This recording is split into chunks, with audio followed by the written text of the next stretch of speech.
UPPL দলৰ সংখ্যালঘু কোষৰ সম্পাদকৰ বাৰীত দুৰ্বৃত্তৰ তাণ্ডৱ। বিনষ্ট ১৫০ শতাধিক তামোল গছ, ৪০টা মূল্যৱান সাঁচি গছ।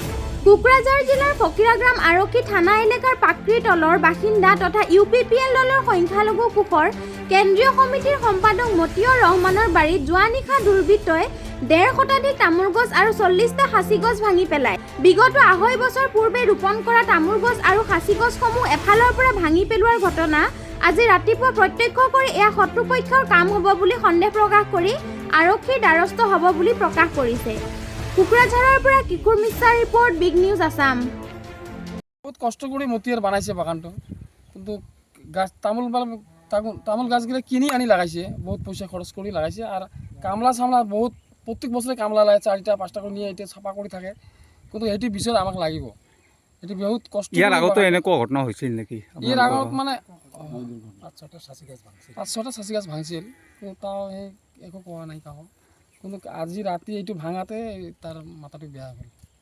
এইটো বিষয়টো আমাক লাগিব। কাকবা সন্দেহ কৰি আছে নেকি? ওচৰা ওচৰি মানুহ না বাহিৰৰ?